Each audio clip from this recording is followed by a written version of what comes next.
Samo ću vam reći, taj koji kaže da BMW od 2 litra i 150 konjskih snaga je loš ili spor automobil. Ubacimo u sport. I vidite. A tu je i podeblji auspuh. Pravi. Jer kod Beamera je sve pravo i ništa nije lažno. I jebi ga, brate, svaki čovjek je imao neki cilj u životu. Ili da se dobro oženi, ili da se dobro uda. A ja sam samo želeo da vozim Bembaru.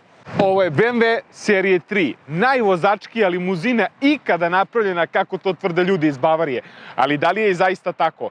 Ostanite s nama do kraja testa da to i saznate.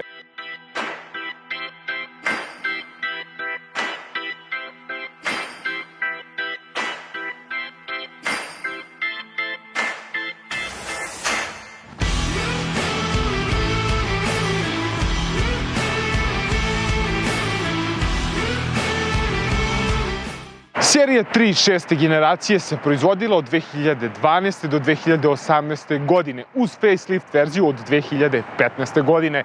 Nosila je više različitih oznaka u zavisnosti od modela karoserije. F30 je limuzinska verzija koju danas imamo na testu, karavanska verzija je F31, GT verzija je F34, dok produžena limuzina nosi oznaku F35. Međutim, za nju ćete morati otići čak do daleke Kine, jer je rađena isključivo za kinesko tržište.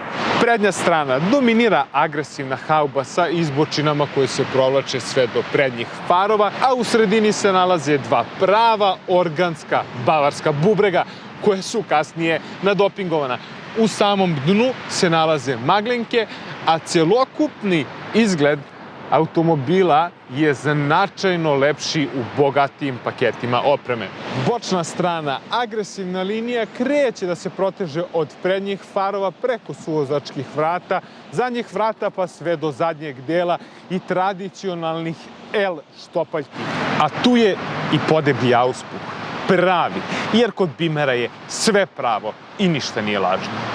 Kada se nađemo u enterijeru BMW serije 3, osjećamo se beamerski. Jednostavno sve je na maksimalno dobrom kvalitetu.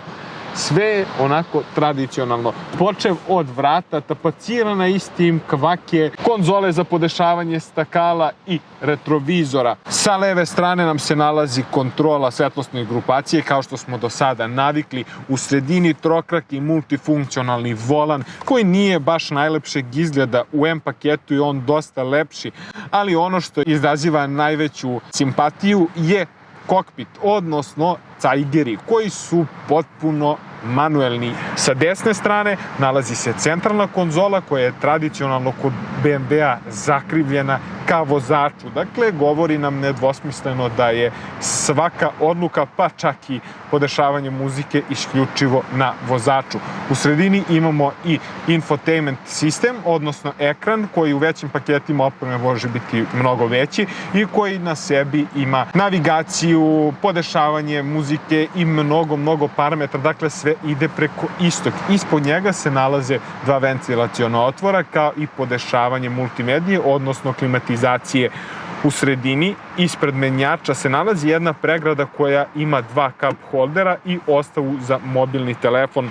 U sredini ZF-ov automatski menjač, tradicionalna BMW ručica koja ima brušeni aluminijum po sebi, pruža najluksuzniji osjećaj pri samom dodiru ruke. Na dohvat ruke nam se nalazi i joystick putem kojeg se krećemo kroz gore navedenu multimediju. Sa desne strane je naslon za ruku koji se može podesiti po dubini i ručna kočnica koja je podešena na idealnoj poziciji, da kada naslonite ruku na naslon, jednostavno šaka vam dolazi u perfektan položaj. A osim najkvalitetnijih materijala u samom enterijeru, mora se napomenuti da su sedišta jako dobra, pa čak i u manjim paketima opreme. Uz pomoć dosta podešavanja sa svih strana možete pronaći svoju idealnu poziciju, bilo da ste visoki 1,70 m ili preko 2 metra.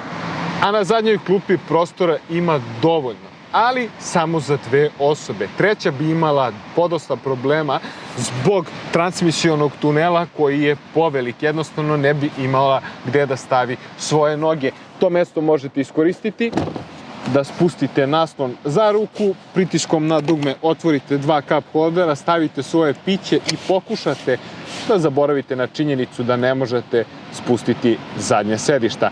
Ali BMW vam je dodao malo melema za ranu, tako što vam je ubacio skitru. Pritiskom na dugme cijelo sedište u sredini možete oboriti i svoje skije provući ukoliko želite da se zaputite negde.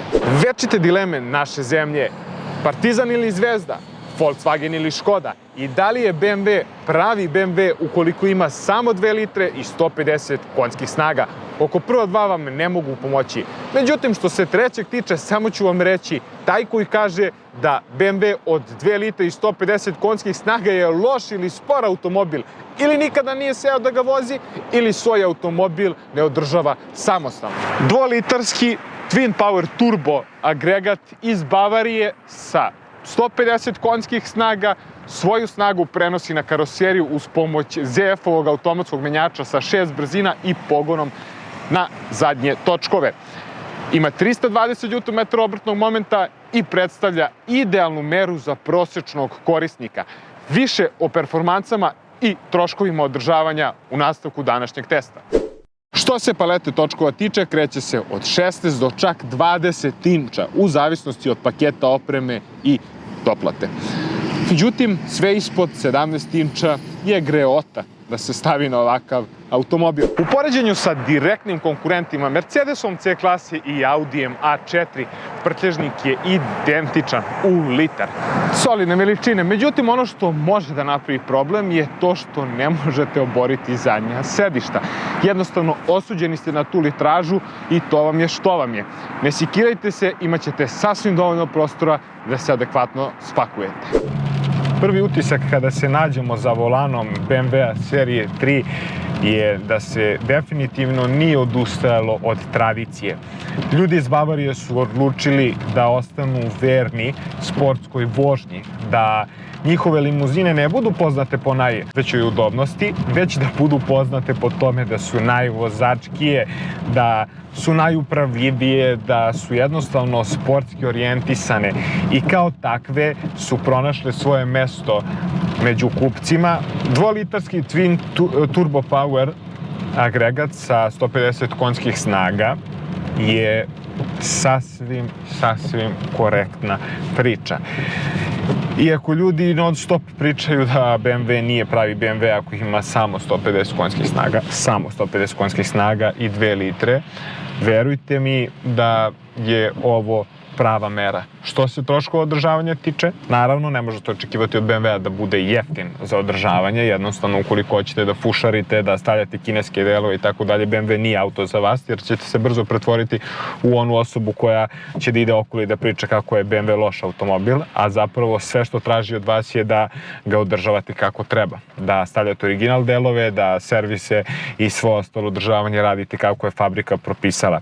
To će vam vratiti pouzdanosti, potrošnjom od 5,7 litara proseku. Dakle, to je informacija sa borda, nismo je izmislili, nismo uzeli sa sajta BMW-a i rekli, eto, to je ta potrošnja. Već se zaista radi od 5,7 litara. Kada uzmete u obzir da je ubrzanje tu oko 8 sekundi, mislim da je to sasvim dovoljno i više od toga vam apsolutno nije potrebno. ZF-ov automatski menjač sa 6 brzina radi fenomenalan posao.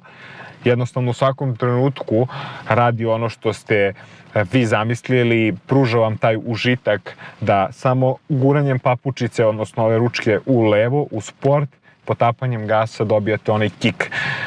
Tu je naravno zaslužan i zadnji pogon koji vas gura, a ne vuče kao što je slučaj kod 80% automobila. I ukoliko želite nešto drugačije, nešto zabavnije, onda je BMW serije 3 definitivno automobil za vas.